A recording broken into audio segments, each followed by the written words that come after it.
Hi, welcome back to the second segment on how to pleat the front bodice of our Olivine dress. In the first segment, we showed you how to do the pleats using the paper pattern, and I wanted to show you now how that translates into the fabric. This is my main fabric, which is a gray taffeta. I've gone ahead and matched all my pleat points, the notches, at both ends of the three pleats, and then pinned each pleat at either end to keep it in place while we're manipulating the fabric. You want to give it just a light press at this point along the entire length of the pleat folds. I recommend doing only a light press because we want to double check to make sure everything's in proper alignment before we get any further down the road with the construction of the dress. The best way to check that you've got the pleats all correct is to take the lining bodice piece, either the paper pattern or the cut piece, which is what I have here. And in theory, these two pieces should be identical. So if you line, put one on top of the other, you're looking for any spots where the fabric is out of sync. So, for example, over here you see a little gray peeking out, maybe a little bit down here.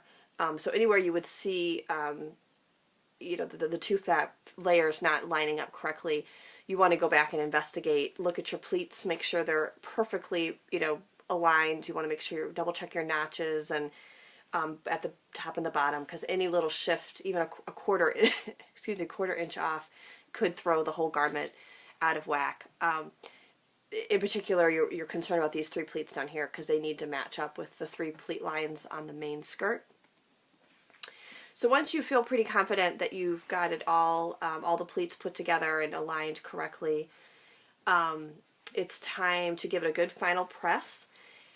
One tip I wanted to pass along on this, when I first pressed this, I was noticing that these outer edges, outer pleat folds were getting nice and crisp, but what was happening was the underlying pleat fold for each of the pleats was actually kind of creating a secondary line across the top of the bodice. So I was getting those in each of these places, which didn't look very good.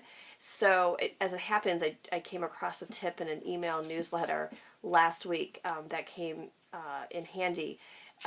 It's really easy. You just take a piece of cardboard. This is a cut up cereal box, and you just slip it in between that bottom fold and the top layer of fabric, and then press on top of that, and that gives you a nice smooth edge and avoids that secondary line appearing on the front of your garment. So I think that is a really cheap and easy tip to use when you get to this point.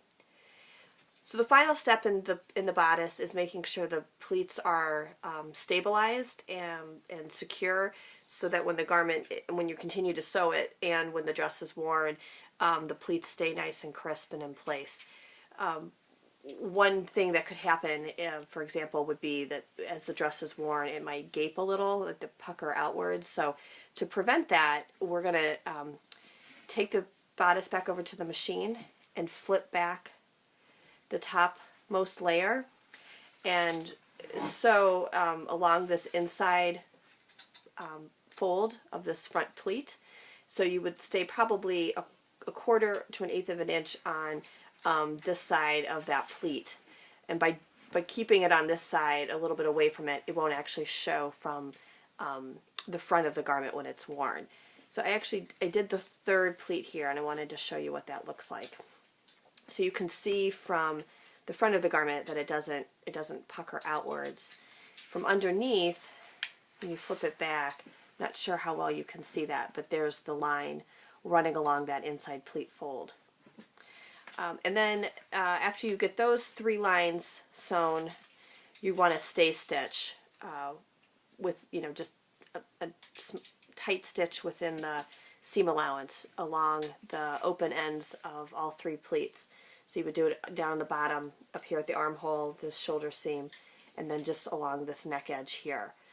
And that's it. So at this point you would be moving on to sewing the front to the back bodice pieces and then attaching the lining. We'll be back with another tutorial in our next segment. Thank you for watching.